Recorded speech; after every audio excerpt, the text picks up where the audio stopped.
berarti karakter yang permanen. Al-mu'min, seorang mukmin. Siapa orang mukmin yang beruntung itu? Allah menyebutkan beberapa kriteria. Nomor satu adalah alladzina hum fi salatihim khashi'un, yaitu orang-orang yang khusyuk di dalam salatnya. Bukan hanya memperbaiki perilaku juga, tapi salat yang khusyuk itu juga bisa menjadi penebus dosa. Siapa di antara kita yang tidak punya dosa? Kita semua punya dosa. Nah, kalau kita sholatnya khusyuk, insya Allah sholat bisa menebus dosa. Rasulullah SAW bersabda, "Ma min imri'in muslimin tahduruhu sholatun maktubah, fayuhsinu wudu'ahu wa khusyu'ahu wa ruku'aha." Nah, fayuhsinu wudu'aha wa khusyu'aha wa ruku'aha illa kanat kaffaratan lima qablaha minadh dhunub ma lam yu'ti kabiratan wa dzalika ad-dahr kullah. Tidak ada seorang muslim yang ketika datang waktunya sholat wajib, misalnya datang waktunya sholat zuhur, sholat asar, lalu dia wudhu dengan baik, dengan sempurna, lalu dia berusaha khusyuk dalam sholatnya, dan rukuknya pun diusahakan sebaik-baiknya, maka sholatnya itu menjadi tebusan terhadap dosa-dosa yang pernah dia lakukan sebelumnya. Tapi ada catatan, selain dosa besar. Jadi artinya dosa-dosa kecil yang pernah dia lakukan semuanya di dalam sepanjang tahun, itu bisa dilebur hanya dengan satu sholat yang khusyuk. Maka alangkah baiknya kalau kita mau berusaha untuk meningkatkan kekhusyuan sholat kita. Memang sulit, tapi sulit itu kan bukan lalu tidak mungkin. Maka kita usahakan. Ya. Sebaliknya bagaimana kalau sholat tidak khusyuk? Sholat kalau tidak khusyuk itu ditolak oleh Allah. Di surat Al-Ma'un disebutkan, fawailul lil musallina alladzina hum an salatihim sahun alladzina hum yura'un. Celakalah orang yang sholat yang lalai akan sholatnya, yang pamer di dalam sholat. Jadi sholat itu tidak memberi keberuntungan kepada dia karena dia lalai. Nah, kata lalai di sini sahun, itu lalai. Apa artinya? Lalai di situ bisa ringan, bisa berat. Ya. Yang ringan itu misalnya ketika sholat terus baca Al-Fatihah, Bismillahirrahmanirrahim, Alhamdulillahirabbil alamin, terus tahu-tahu waladhdallin. Loh, aku tadi udah baca iyyaka na'budu apa belum? Itu lalai. Tapi lalai itu masih mendingan. Lalai yang berat ya lalu terus tidak melakukan sholat sama sekali gitu. Nah, jadi lalai itu mulai dari yang ringan sampai yang berat. Kita insya Allah kita sudah mengusahakan jangan sampai yang berat itu, jangan sampai kita meninggalkan sholat. Itu insya Allah kita sudah bisa. Ya. Nah yang sulit itu kita sholat tetapi lalai. Lalainya bisa juga kita membaca sesuatu tapi pikirannya yang lain. Jadi artinya pikiran tidak hadir. Karena itu orang yang tidak khusyuk dalam sholatnya akan merugi. Karena sholatnya tidak akan diterima oleh Allah. Ketidakkhusyuan bisa ditengarai dengan tidak fokusnya perhatian dan tidak fokusnya pikiran ketika sholat. Dan bisa ditengarai dengan kesalahan dalam menentukan tujuannya, dalam menentukan tujuan di situ niatnya. Misalnya sholat bukan karena Allah, tetapi karena ingin pamer, ingin pamer pencitraan untuk menunjukkan bahwa saya Muslim loh. dan saya akan mencalonkan diri menjadi anggota DPR atau menjadi kepala daerah atau menjadi calon presiden, maka pilihlah aku. Aku ini sama dengan kamu, saya muslim. Terus rajin sholat. Nah, sholatnya tapi ketika di masjid yang kelihatan orang, kalau di rumah belum tentu. Karena sholatnya maksudnya pamer. Nah kalau yang dipameri tidak ada, menjadi malas sholat. Dengan demikian, kita dihadapkan pada dua alternatif yang kita harus memilih salah satu. Yaitu apakah kita ingin beruntung atau celaka dalam hidup. Baik di dunia maupun di akhirat. Tentu kita tidak mau celaka dan pasti kita ingin beruntung. Maka kita harus merasa terpanggil untuk belajar berkhusyuk di dalam sholat. Mulai dari sekarang. Ya, jadi kita mesti terpanggil untuk belajar khusyuk mulai sekarang. Kenapa mulai sekarang? Allah itu mempertanyakan. Allah mempertanyakan. Coba kita perhatikan di surat Al-Hadid ayat 16. Alam ya'ni lil ladzina amanu an takhsha'a qulubuhum li dzikrillahi wa ma nazala minal haqq. Belumkah datang waktunya bagi orang-orang yang beriman untuk tunduk khusyuk hati mereka dalam rangka mengingat Allah dan untuk kebenaran yang telah turun kepada mereka. Artinya tunduk ketika mengingat Allah. Salat itu bagian dari mengingat Allah atau bagian dari zikir. Jadi zikir atau mengingat Allah itu macam-macam. Ada salat, ada memuji Allah, ada berdoa, ada membaca-baca tasbih dan sebagainya. Ya. Jadi zikir itu macam-macam. Nah, zikir yang paling intens atau paling intensif adalah sholat. Karena sholat adalah satu-satunya zikir yang kita tidak boleh menyela di tengahnya.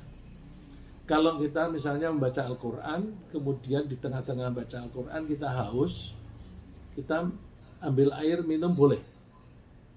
Tapi kalau sholat nggak boleh.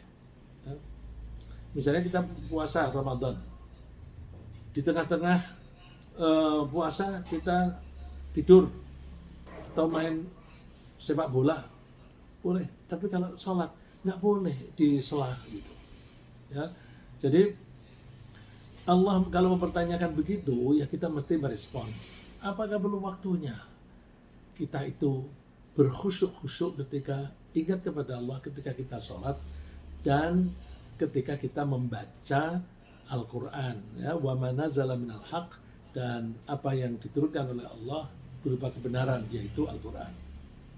Namun kita sangat menyadari berdasarkan pengalaman kita sehari-hari bahwa berkhusyuk dalam sholat itu tidak mudah. Barangkali masing-masing kita, termasuk saya sendiri, belum pernah bisa khusyuk 100% dalam satu kali sholat. Saya merasa sulit, misalnya berusaha khusyuk dalam sholat, mulai dari awal. Nanti di tengah-tengah itu ada saja yang menyelip sehingga khusyuknya itu tidak bisa 100%. Ya. Kadang-kadang kita berhasil khusyuk pada bagian rakaat pertama, tapi kemudian setelah itu pikiran kita berkeliaran kemana-mana sampai akhir sholat. Atau sebaliknya, di bagian awal kita lalai, kemudian kita sadar bahwa aku ini sholat nih, terus kita berusaha khusyuk. Bagian akhir alhamdulillah bisa khusyuk. Nah, bagian awalnya kurang. Jadi memang khusyuk itu suatu yang sulit. Misalnya lagi, ketika kita belum lancar mengucapkan bacaan-bacaan dalam sholat, untuk khusyuk juga sulit. Karena apa? Pikiran kita fokus kepada mengingat-ingat bacaan itu, sehingga kita kemudian lupa jumlah rakaat yang sudah kita jalani. Jadi berusaha khusyuk, tapi karena yang dibaca itu Al-Qur'annya itu kurang lancar, lalu pikirannya ke situ. Karena ke situ lalu terus lupa, aku tadi sudah berapa rakaat gitu. Sebaliknya ketika kita sangat hafal, dan sangat lancar mengucapkan suatu bacaan, misalnya baca Al-Fatihah, karena sangat saking hafalnya, bibir kita itu jalan sendiri ketika baca. Karena bibir kita jalan sendiri, pikiran kita cenderung memikirkan hal yang lain. Sehingga hanya ingat bacaan ayat pertama dan bagian akhir dari surat itu. Jadi, Alhamdulillahirabbil alamin, Ar-Rahmanir Rahim, sekarang saya hafalnya, pikiran kemana-mana. Tahu-tahu, waladhdallin. Loh, pikiranku tadi kemana? Di tengah. Gitu. Jadi, ketika bacaannya kurang lancar, itu juga khusyuknya terganggu, karena pikirannya lebih ke bacaan. Ketika lancar, bisa terganggu karena kita lalu menyepelekan, udah hafal ini. Gitu. Ya. Contoh lagi, sulitnya khusyuk. Bagi seorang yang kurang cerdas, berkhusyuk itu sangat sulit. Karena ia tidak memahami makna bacaan-bacaan yang dia ucapkan. Jadi, karena dia tidak cerdas, dia mempelajari makna yang dibaca itu sulit dan lupa melulu. Dengan begitu, menjadi kurang khusyuk. Kalau begitu gimana kalau cerdas? Oh, cerdas juga ada gangguan lagi. Sebaliknya, seorang yang sangat cerdas juga sangat sulit berkhusyuk, karena justru kecerdasannya itu membuatnya kreatif untuk memikirkan banyak hal ketika mengalami ketenangan dalam sholat. Ya, saya bilang, ketika dia mengalami ketenangan dalam sholat, sholat itu bagian dari zikir, dan zikir itu membuat pikiran tenang. Ya, Allah berfirman, "Ala bi dzikrillahi tatma'innul qulub." Ingatlah, ketahuilah bahwa ketika kita ingat kepada Allah, zikir, maka hati menjadi tenang. Nah, ada teori psikologi, kalau pikiran kita tenang, itu ibaratnya antara conscious dan subconscious. Itu istilah di dalam pikiran kita, di pikiran bukan otak, kalau otak itu kan biologis. Dalam pikiran itu ada yang sadar dan bawah sadar. Nah, para ahli kejiwaan itu membuat imajinasi seolah-olah antara sadar dan bawah sadar itu ada semacam screen, saringan gitu. Kalau kita lagi tegang, maka saringan itu merapat. Tapi kalau kita sedang tenang, screen itu merenggang.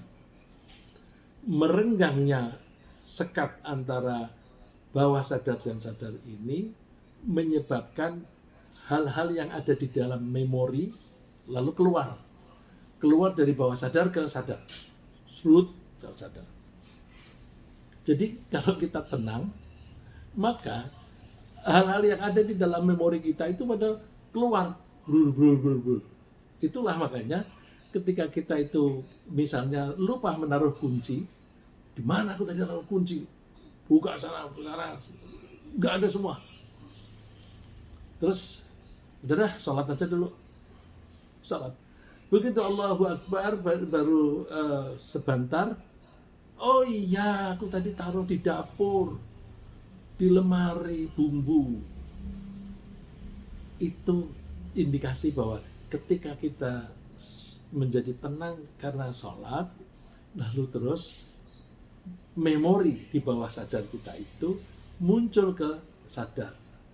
Nah, ini lalu terus mengganggu kehusuan kita. Oh ya dah, aku nanti habis sholat ini aku ambil. Itu pikiran semacam itu enggak. Bisa juga begini. Karena dia cerdas dan dia pintar, dia tahu arti yang dia baca. Misalnya, Alhamdulillahirabbil alamin, Ar-Rahmanir Rahim. Kita bilang baca Ar-Rahmanir Rahim. Wah, Allah ini maha pengasih, maha penyayang. Terus ingat, wah, aku untung ya, rezekiku selalu lancar. Itu karena kasih sayang Allah. Terus kenapa lancar? Oh iya, aku punya teman ini, kemudian dia memberi aku pekerjaan, dan sebagainya. Lalu pikirannya terlalu jauh. Ya. Orang yang cerdas itu kan seringkali diajak bicara satu, tapi pikirannya 10. Karena misalnya dia bilang apa disebut kata gajah, langsung dia ingat belalainya, makanannya apa, terus di mana gajah hidup. Itu kalau orang yang cerdas disebut satu itu ingatnya banyak. Apalagi bagi orang-orang yang sudah terbiasa belajar mind mapping. Mind mapping itu kan disebut satu itu langsung cabang-cabangnya ingat.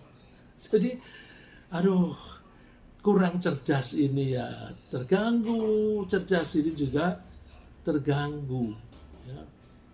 Jadi oleh karena itu semua rasanya sangat perlu kita belajar meningkatkan kekhusyuan dalam sholat. Salah satu caranya adalah kita mencoba mempelajari ayat-ayat Al-Quran dan mempelajari hadis-hadis Nabi Muhammad SAW yang relevan dengan sholat. Ya, ayat-ayat yang relevan, hadis-hadis yang relevan kita kumpulkan, terus kita coba praktekkan dengan harapan bahwa penerapan ajaran ayat dan hadis tadi itu bisa meningkatkan kekhusyuan. Ya, apa yang akan saya sampaikan itu saya mencoba demikian. Saya kumpulkan ayat-ayat dan hadis-hadis yang kira-kira ini kalau dilaksanakan ini mesti bisa menambah kekhusyuan ini. Kadang-kadang dari ayat itu kelihatannya nggak begitu hubungannya tidak langsung dengan kekhusyuan, tapi ada saja kaitannya. Misalnya begini, di dalam Al-Quran ada cerita Nabi Ibrahim. Nabi Ibrahim berdoa, Rabbi ja'alni muqimas shalah wa min dzurriyyati, Tuhan jadikanlah aku menjadi seorang yang menegakkan sholat dan demikian juga anak cucuku. Ada nggak hubungannya dengan khusyuk? Ada. Kalau kita mohon kepada Allah, itu berarti ada keinginan dari kita dan kita akan berusaha. Dan kita menyadari butuh bantuan dari Allah. Ya, jadi metode saya untuk mempelajari ini adalah dengan cara mengumpulkan ayat-ayat dan hadis-hadis yang relevan yang bisa meningkatkan kekhusyuan kita. Tentu kalau kita cari lagi masih banyak lagi ayat-ayat dan hadis-hadis yang masih bisa kita kita bahas dan kita terapkan yang bisa membantu kekhusyuan kita. Dengan karena itu banyak, untuk persiapan ini saja saya menyiapkannya itu berlembar-lembar halaman. Maka saya usulkan kita berkelanjutan ya. Pagi ini semacam mukadimah dulu. Besok di Rabu yang akan datang kita bahas yang lebih teknis, apa saja sih yang perlu kita persiapkan. Kalau nanti bisa selesai bahas tentang persiapan, baru persiapan ya, maka kita berikutnya kita bahas tentang apa yang perlu kita usahakan sewaktu kita sholat. Jadi untuk persiapan saja itu banyak yang perlu kita lakukan, yang kita mungkin bisa mengistilahkan conditioning ya. Kita condition dulu ya, kita buat kondisinya yang kondusif supaya bisa khusyuk.